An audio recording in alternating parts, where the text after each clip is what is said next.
Buenas tardes. El día de hoy vamos a desarrollar la charla llamada Impuesto a la Renta y el IGB.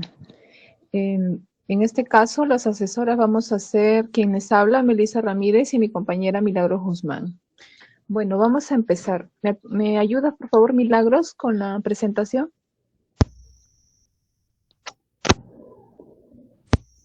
Sí, compañero. A ver. Se ve bien, ¿no? Sí puedo verlo.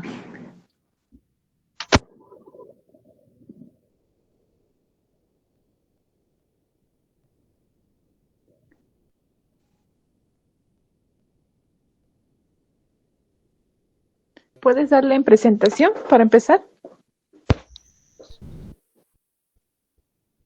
A ver, a ver.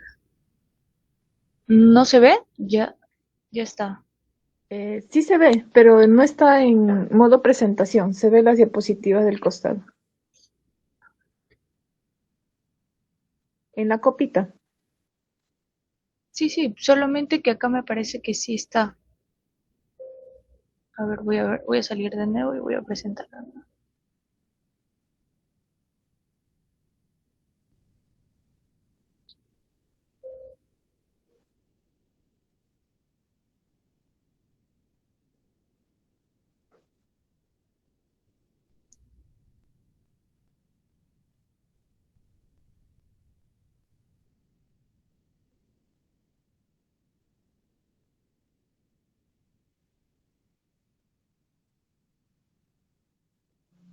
Bien, ahora sí puedo visualizar. Ya. Bien, vamos a empezar entonces el taller. El siguiente, por favor. Bien, como lo mencioné al inicio, el día de hoy vamos a desarrollar el tema de impuesto a la renta y el IGB. De manera resumida se podría decir, ya que este tema es muy amplio, respecto al impuesto a la renta, tenemos que tener en cuenta que son 5 categorías y con respecto al IGB hay que tener en consideración también otros puntos ahí que Milagros va a explicarnos en su momento. Eh, como un preámbulo, pues les comento que el impuesto a la renta son diferenciados por categorías: primera, segunda, tercera, cuarta y quinta. Como su propio nombre lo dice, pues son categorías que están relacionados a la actividad que uno realiza, ¿no? Básicamente se podría decir que primera categoría tiene que ver con los alquileres, ya sean inmuebles o sean muebles, puede ser un carro, un departamento, una casa. Con respecto a la segunda categoría, son fondos de inversión, generalmente es el llamado impuesto a la ganancia. Por ejemplo, si tenemos alguna regalía de alguna patente, más que todo para eso, para ese sector está direccionado. Respecto a la tercera categoría es la renta empresarial, desarrollado por las empresas, los negocios. La cuarta categoría de los trabajadores independientes y la quinta son los trabajadores dependientes o llamados también trabajadores bajo planilla, ¿no? Siguiente, por favor. Bien, vamos a definir lo que es el impuesto a la renta. El impuesto a la renta viene a ser un tributo que deben pagar todas las personas naturales y jurídicas por los ingresos que perciben. Como lo mencioné, pues este impuesto tiene que ser pagado en función a los ingresos netos, ¿no? Entonces, tanto las personas naturales como las empresas desarrollan esas actividades y de acuerdo a la categoría que está diferenciado, pues va a ser el pago de este impuesto, ya sea por renta de capital, renta empresarial o renta de trabajo, como ya lo mencioné. Su ejecución está a cargo de la Superintendencia Nacional de Aduanas y de Administración Tributaria Nacional. Esta entidad es la encargada de recaudar este impuesto, ¿no? Siguiente. ¿Quiénes deben pagar el impuesto a la renta? Bien, todas las personas naturales, trabajadores dependientes, ya sean planilla, los independientes, que son los trabajadores bajo recibo por honorario, los jurídicos, que vienen a ser los comercios, las empresas, entre otros, todos ellos deben declarar y pagar este impuesto a la renta. ¿Cuáles son las excepciones? Por ejemplo, si percibes ingresos de quinta categoría y no tienes saldo a favor luego de las deducciones, esa es una excepción. Otra segunda excepción sería si la condición en el ASUNAT fue de no domiciliado y se te hizo la retención del 30% de tu sueldo por dicho impuesto en tus pagos mensuales, ¿no?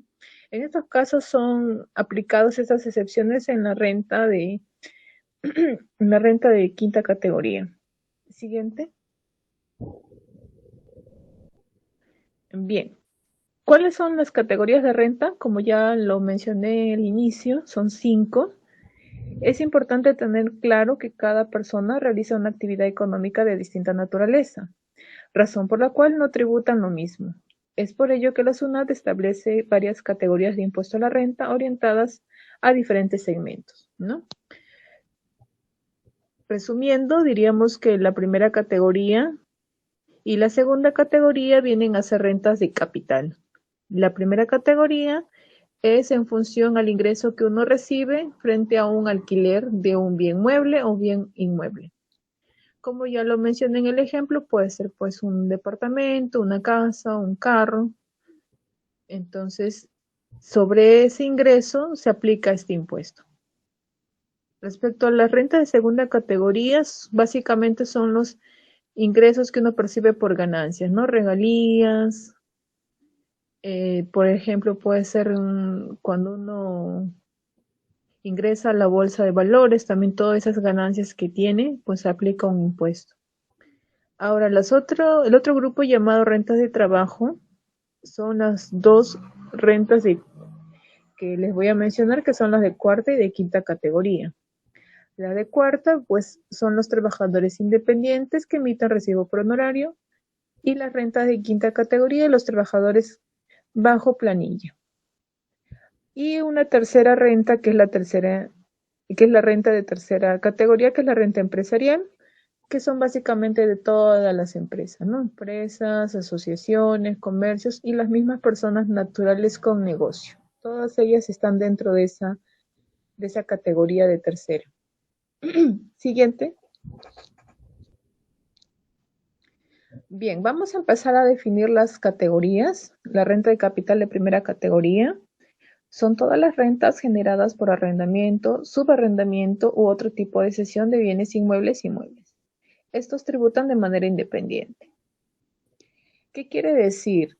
Que las categorías de las rentas no se pueden mezclar. Es decir, si yo realizo una actividad que corresponde a la primera categoría, pues tributo como renta de primera categoría.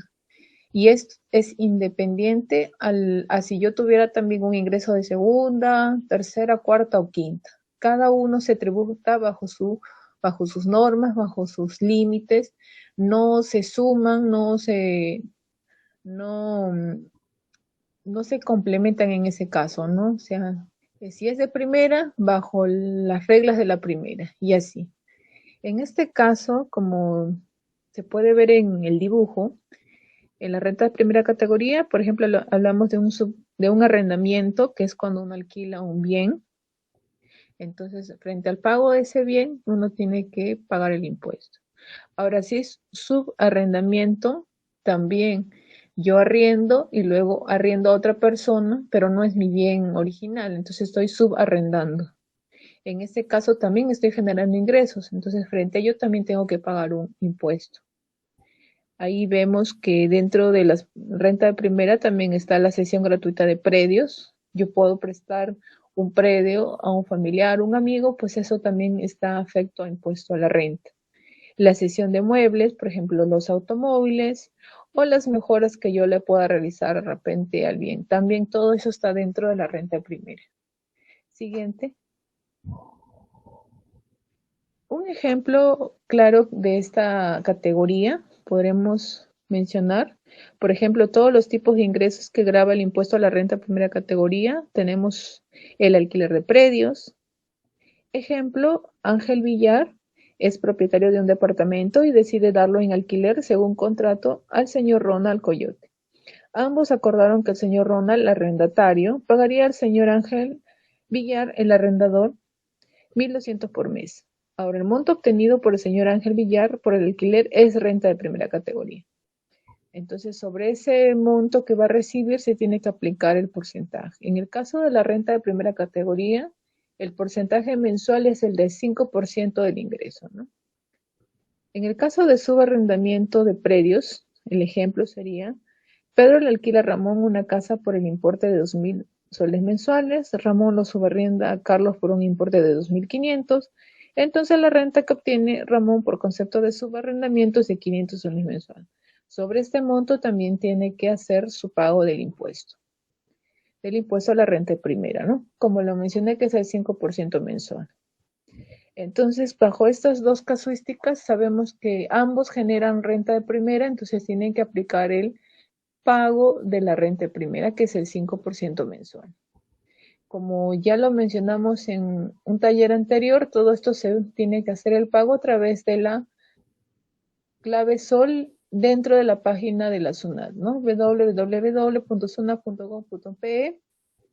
Ingresa ahí y busca la opción de renta de primera. Ingresa los RUCs y puede hacer el pago. Y es de manera fácil y sencilla. Siguiente. En la renta de capital de segunda categoría, podemos decir que se refiere básicamente a todos los ingresos derivados del capital. Dichos ingresos están sujetos a impuestos y deben ser declarados adecuadamente a la administración tributaria. Dentro de estas actividades para considerar la segunda categoría, podemos decir que está la venta de inmuebles, ganancia de capital, que más que todo es las ganancias que incluyen todas esas actividades que están derivadas de la venta de bienes y propiedades, como terrenos o inmuebles, que no son considerados parte del giro habitual del negocio del contribuyente. Regalías, que son los ingresos obtenidos por el uso o explotación de derechos de autor, patentes, marcas, software, entre otros, también están sujetos a este impuesto. Y los dividendos, que son cualquier otra forma de distribución de utilidades a los accionistas por parte de las empresas, también son gravados. Aquí quiero hacer una aclaración en lo que es la ganancia de capital, que son producto de venta de inmuebles. Por ejemplo, si hago la venta de una casa que tengo, esa ganancia afecta a lo que es la renta de segunda categoría. Pero, por ejemplo, yo no puedo empezar a vender una casa, dos casas, tres casas y más de dos casas al año. Ya no es una renta de segunda categoría, ya viene a ser una renta de tercera categoría porque ya no sería algo casual o algo poco habitual, ya se estaría volviendo algo cotidiano y por ende ya sería una renta empresarial. Entonces ahí vale la aclaración para tenerlo en cuenta. Entonces, cada categoría tiene su porcentaje. Aquí aplicaríamos el porcentaje, el cálculo en función a la segunda categoría. Ahora, si se vuelve una renta empresarial, ya es otro porcentaje. Entonces, ahí hay que tener bastante cuidado. Por eso, bien claro lo indica, que no son consideradas parte del giro habitual del negocio del contribuyente, ¿no? Entonces, es algo esporádico, por decirlo de una manera, ¿no? Ahora, con respecto a las regalías, pues están ahí bien claras las opciones, que son los derechos de autor, patentes, marcas, software, todo lo que podamos desarrollar y nos generen algún tipo de ingreso, todos ellos forman parte de lo que es la renta de segunda categoría. Bien, siguiente, por favor. En el ejemplo tenemos, el señor Diego Sánchez es propietario de un inmueble adquirido en enero de 2024 a un valor de 190.000 soles.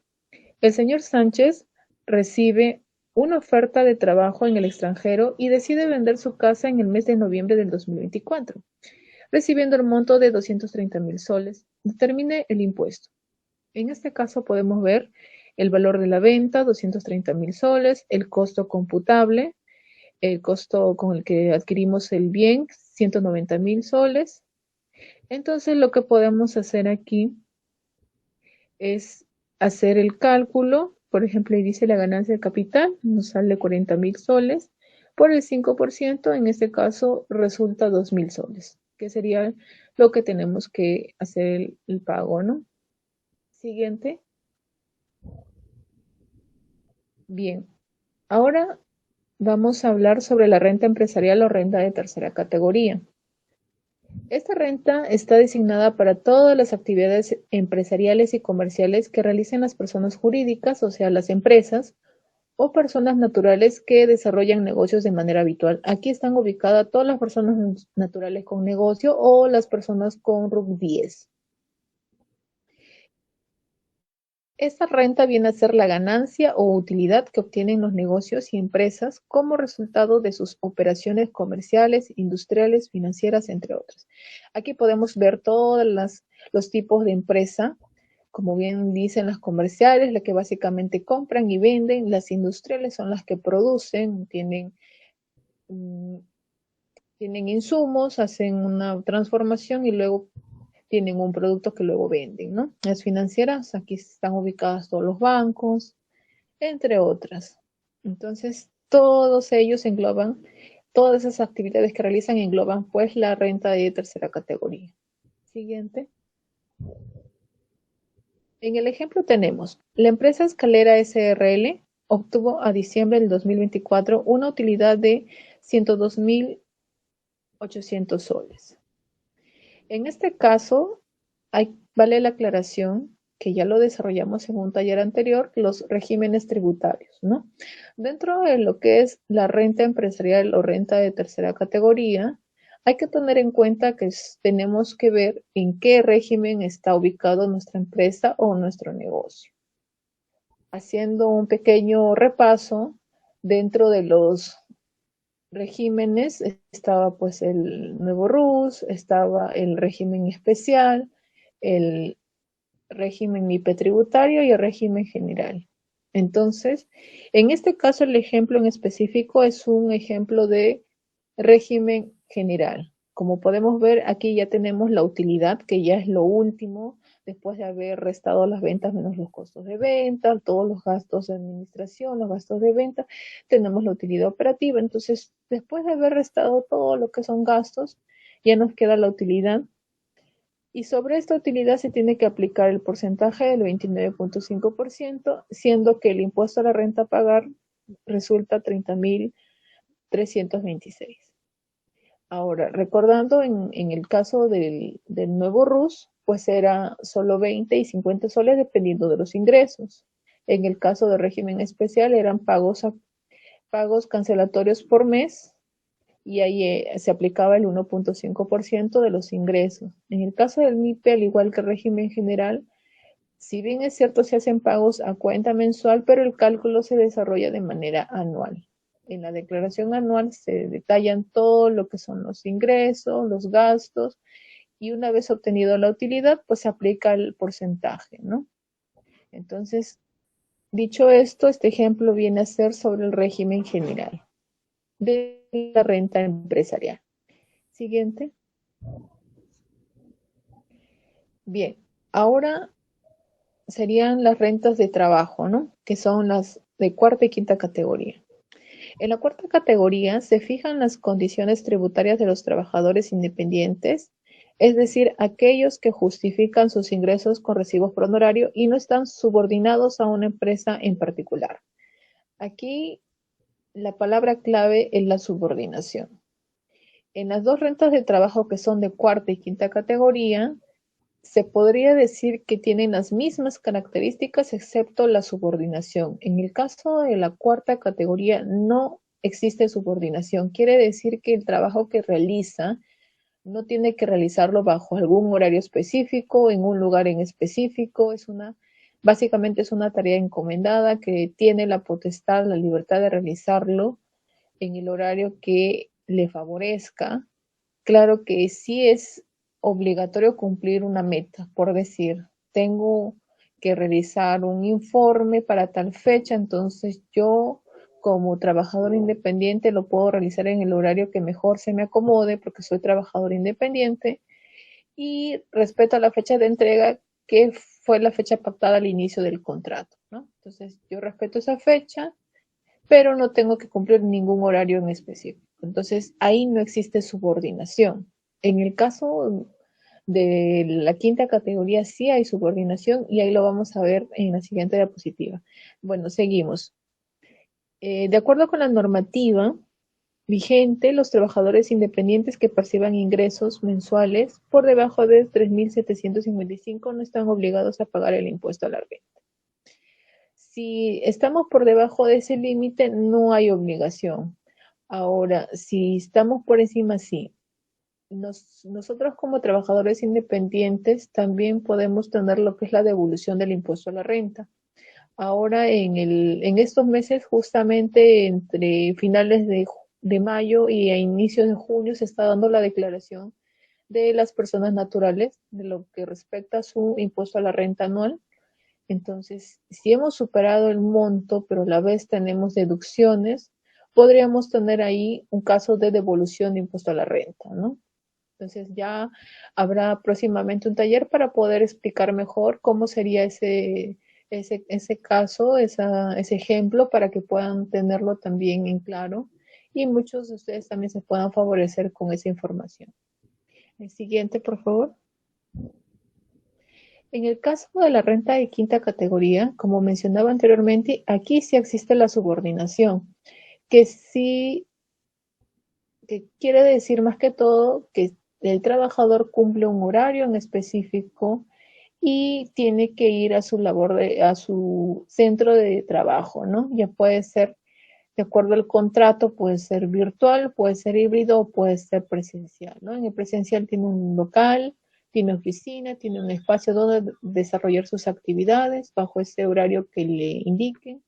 Ahora, de manera híbrida, que puede ser mitad presencial, mitad en casa, también tiene un horario y en casa también tiene que seguir un horario o marcar una asistencia. Entonces, esa es la diferencia que existe con la renta de cuarta categoría, en donde no existía subordinación. Bien, la quinta categoría incluye a todos los trabajadores dependientes que forman parte de la plantilla de la empresa. A diferencia de la cuarta categoría, las gestiones tributarias las realiza el empleador y el trabajador no está obligado a presentar declaración jurada anual, salvo que realice en paralelo trabajos independientes. Bien, aquí el pago del impuesto a la renta de quinta está, como dice el texto, está a cargo del empleador. ¿Qué quiere decir? El empleador o la empresa, que es lo mismo, tiene que hacer el cálculo de manera mensual. Si hay un impuesto por pagar, la empresa es la encargada que tiene que realizar esa deducción del sueldo del trabajador. Mes a mes tiene que realizar el pago y de esa manera está cumpliendo con esta obligación del trabajador, ¿no? Ahora, si el trabajador por su lado también tiene trabajos independientes, es decir, trabajos bajo recibo por honorario, pues ya el recálculo lo tendría que hacer o ajustar en su declaración anual.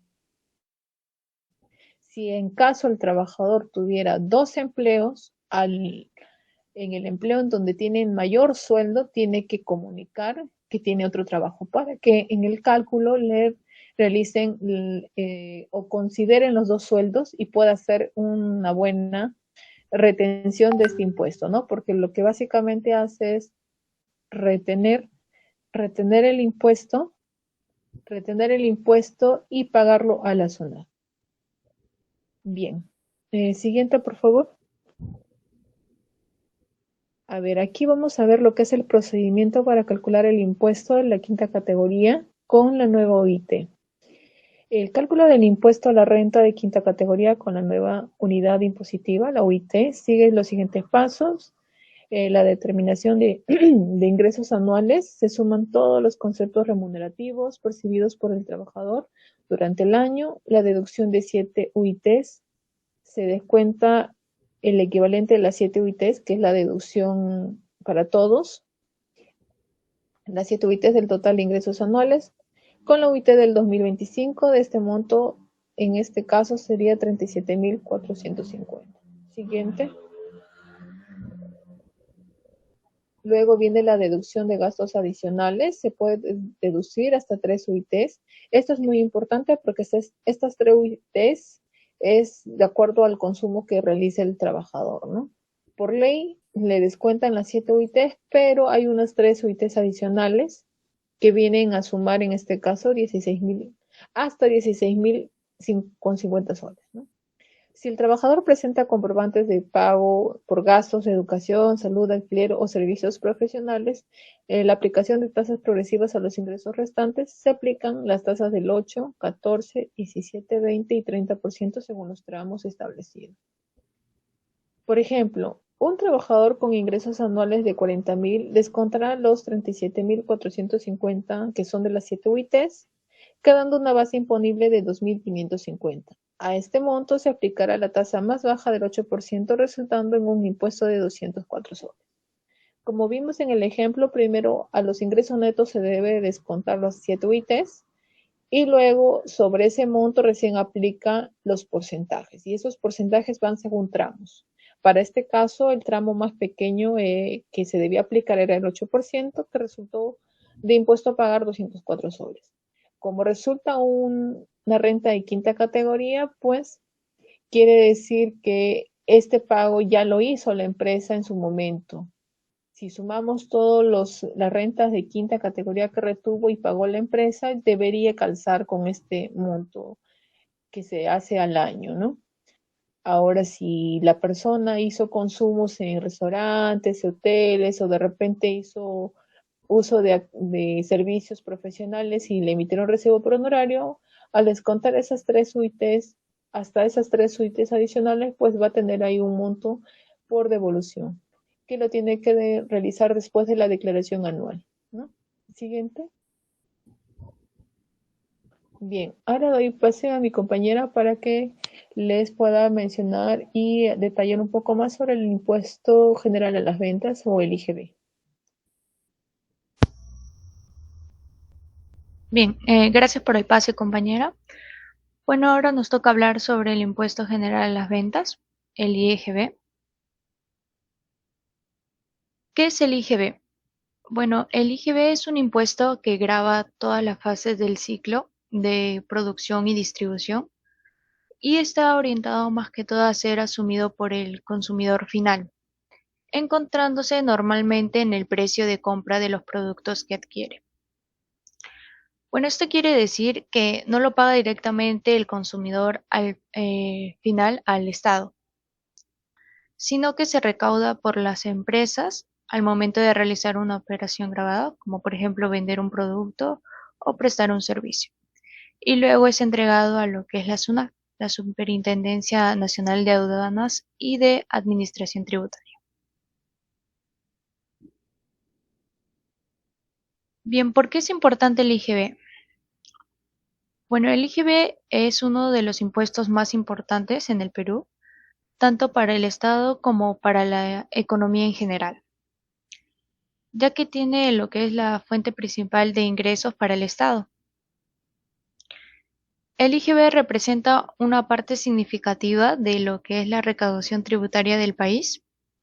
Es clave para financiar servicios públicos como es la salud, educación, seguridad y lo que es la infraestructura, ¿no? Bueno, sin este impuesto, el Estado tendría serias dificultades para cumplir con sus funciones básicas. Como podemos darnos cuenta aquí, el IGB es vital en lo que es el Perú, porque financia lo que es el Estado, pero también fomenta lo que es la formalización y bueno, es más que todo lo que permite una recaudación amplia y sistemática.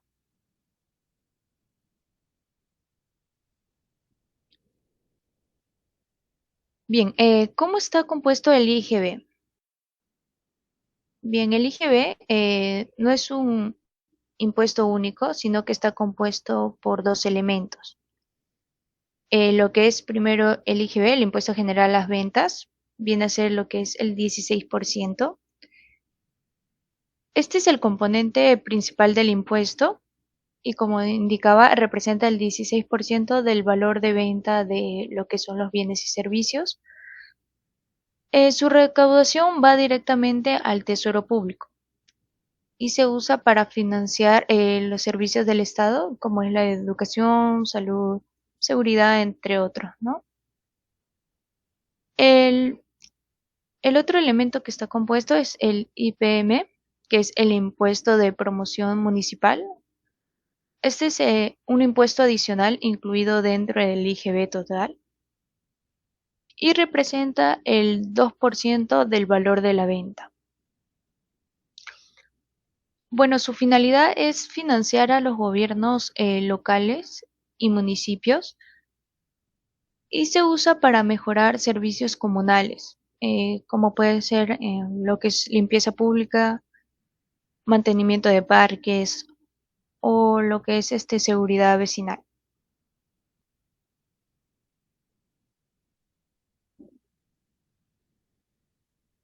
Bueno, ahora vamos a ver lo que es a quiénes afecta el IGB. Bien, el IGB afecta tanto a lo que es las empresas como a los consumidores finales. Primero vamos a ver lo que es cómo afecta a las personas, a los consumidores finales. Bueno, los afecta ya que al momento de hacer una compra de un producto se le va a aplicar el IGB, que es el 18%. El IGB ya está incluido en el precio que se va a pagar. Por ejemplo, al comprar en un supermercado o tal vez ir a un restaurante o tal vez al contratar un servicio, ¿no? Técnico, puede ser. Y hay que tener en cuenta que el consumidor final no tiene derecho a deducir o recuperar el IGB que pagó. O un ejemplo de esto es si compra una laptop, un ejemplo que cueste 1180. En realidad el valor del producto es 1000 soles, pero se le aplica el IGB. Este IGB sería de 180 soles. Esto es lo que estaría pagando el consumidor y después lo recauda lo que es la empresa y se transfiere al Estado. ¿Cómo afecta en las empresas? Bueno, el IGB tiene un impacto significativo en las operaciones y la rentabilidad de las empresas. Por un lado, es un impuesto que deben gestionar adecuadamente para evitar lo que son las sanciones y las multas por parte de SUNAT. Y entre las principales implicaciones del IGB para las empresas son, por ejemplo, los costos operativos. Aunque el IGB es trasladado al consumidor final, su correcta gestión tiene un impacto en los costos operativos de la empresa, sobre todo en cuanto a la organización de la contabilidad. Otro punto es en lo que es el flujo de caja. Las empresas deben realizar pagos mensuales del IGB, lo que puede afectar su liquidez. Sin embargo, el uso del crédito fiscal, que más adelante lo vamos a tocar, ayuda a compensar el impacto de este tributo. Y por último, en lo que es el cumplimiento normativo, el incumplimiento en la declaración y pago del IGB puede generar multas y sanciones por parte de la SUNAT. Por ello es más que fundamental llevar un adecuado control contable y también lo que es fiscal. Bueno, vamos a ver lo que es las operaciones grabadas con IGB. ¿Qué significa más que todo una operación grabada?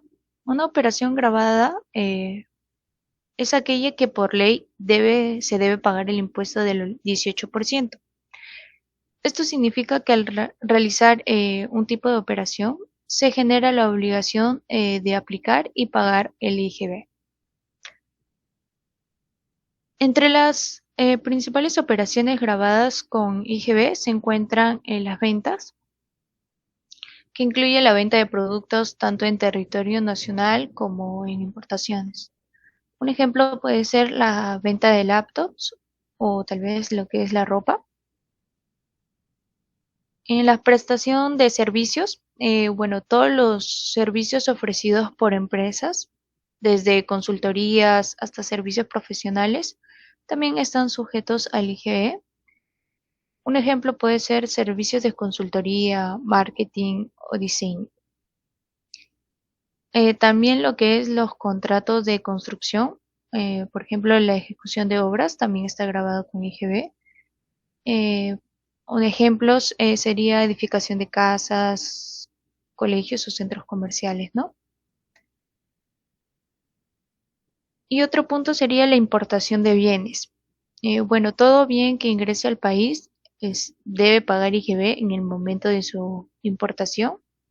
Por ejemplo, la compra de maquinaria o lo que mayormente es más adquirido, los celulares del extranjero, también podría ser lo que es las importaciones de bienes.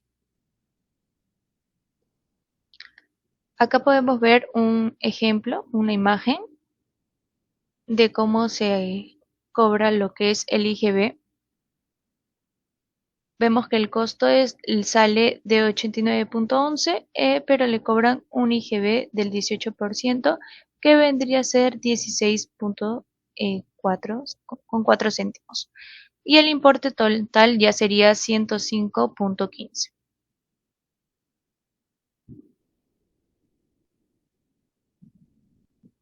Bien, ahora lo que son las operaciones exoneradas del IGB. Bueno, las operaciones exoneradas son aquellas que sí podrían estar grabadas, pero más que todo el Estado decide no cobrar el IGB mediante una norma especial para fomentar más que todo el desarrollo de ciertos sectores sociales o económicos.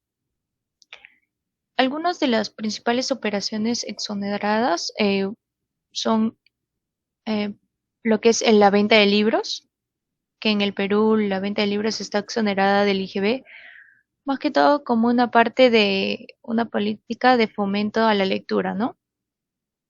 También tenemos los servicios educativos, las instituciones educativas como colegios y universidades, que también están exoneradas del IGB. Algunas actividades agrícolas y ganaderas, con el objetivo de promover el desarrollo rural y agrícola.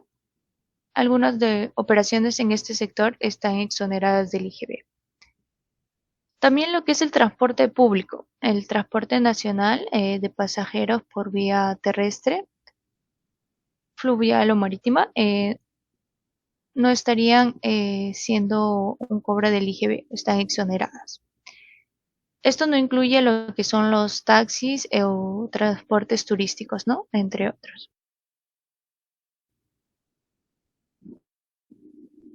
Bien, ahora las operaciones inafectas del IGB.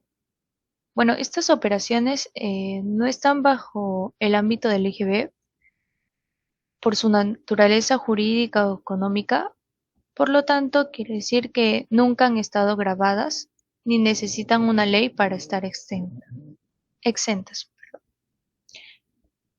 Entre unos principales ejemplos tenemos lo que es la transferencia de dinero, también lo que es transferencia de bienes usados que efectúen las personas que no realicen una actividad empresarial.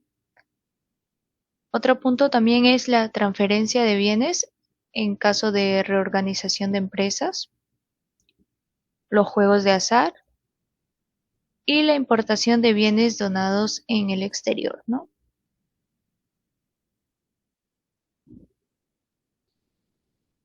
Bueno, ahora vamos a hablar de lo que es el crédito fiscal, que es más que todo el crédito fiscal en el IGB. Es un derecho que tienen todos los contribuyentes, empresas o negocios, para descontar el IGB que deben pagar al Estado. El IGB que ya han pagado en sus compras o adquisiciones relacionadas más que todo con su actividad económica. Es una forma de evitar que el impuesto se pague varias veces en cada etapa de la producción o comercialización. Y como lo estábamos hablando, es el 18% del valor de la venta a pagar por la compra de productos. Bueno, ¿qué gastos pueden ser considerados como crédito fiscal?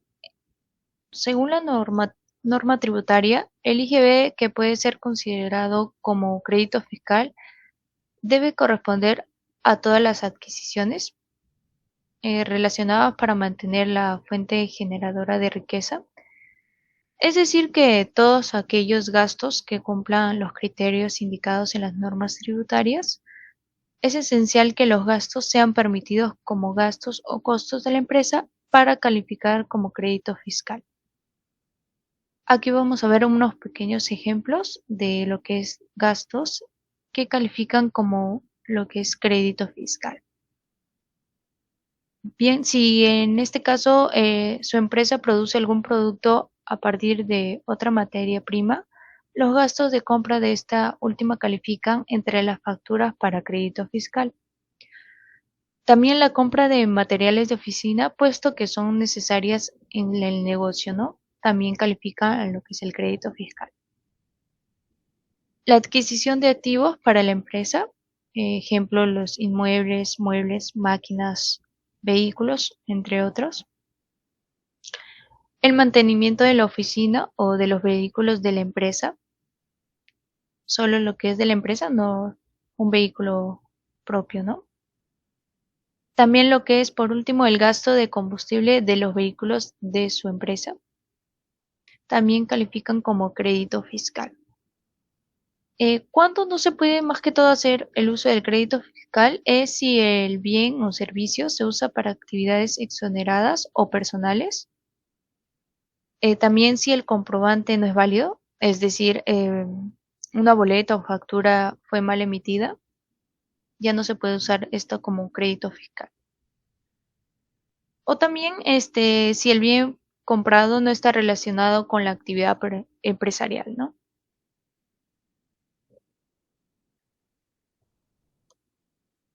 Bien, ¿qué requisitos hay para solicitar el crédito fiscal? Básicamente son dos. El primero, que los gastos sean permitidos como gastos o costos de la empresa. El segundo, que se destinen a operaciones por las cuales se debe pagar un impuesto. Además, se deberá contar con los documentos necesarios, ¿no? Para que se avalen el crédito fiscal del IGB. Unos ejemplos que avalen estos documentos son los comprobantes de pago, ya sea del prestador de servicios, vendedor del bien adquirido, encargados de construcción o una liquidación de compra. También los recibos emitidos a nombre del arrendatario por los recibos de servicios públicos, tal vez, así como el de los servicios públicos de telecomunicaciones, o entre otras opciones. Bien, acá vamos a ver un ejemplo, como le estábamos indicando. Este ejemplo es de una liquidación de compra. Acá podemos ver que le están colocando lo que es el IGB del 18%. Acá tenemos que el valor de la venta fue de 500 soles, pero con el IGB del 18% se le aumenta 90 soles, dando un total de 590 soles.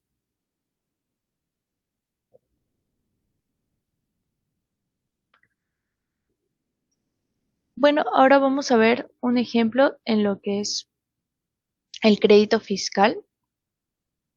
Acá vemos que en el mes de febrero la empresa Gamasac, al liquidar sus ventas y compras, obtiene lo siguiente. En las ventas, el valor de las ventas fueron de 10.500 y le aplican lo que es un IGB del 18%, dando como resultado 1.890 soles. Sumando nos da el precio de la venta de 12.390. En lo que es las compras, por compras tiene lo que es 8.800 soles. Y lo que es el IGB que estaría cobrando el 18% sería 1.584 soles. El precio de compra en total ya sería 10.384 soles. Para ver el IGB a pagar, se va a restar lo que es el IGB de ventas menos el IGB de compras. El IGB a pagar sería de 306 soles, ya que restamos 1.890 menos los 1.584 soles, dando un total de 306 soles, el que sería el IGB a pagar. Bueno, eso sería todo de mi parte. No sé si mi compañera quisiera agregar algo más. Bien, gracias, Milagros, por la explicación respecto al IGB. Como podemos ver, tanto el IGB como el impuesto a la renta son dos impuestos muy importantes que nos acompañan en todos los regímenes tributarios. Es importante conocer cómo se debe calcular y cuánto es, ¿no? Entonces, espero que este taller les haya servido bastante. Igual lo pueden revisar las veces que deseen en el canal de asesoría empresarial. Eso sería todo de nuestra parte. Eh, Buenas tardes, muchas gracias. Nos vemos. Gracias.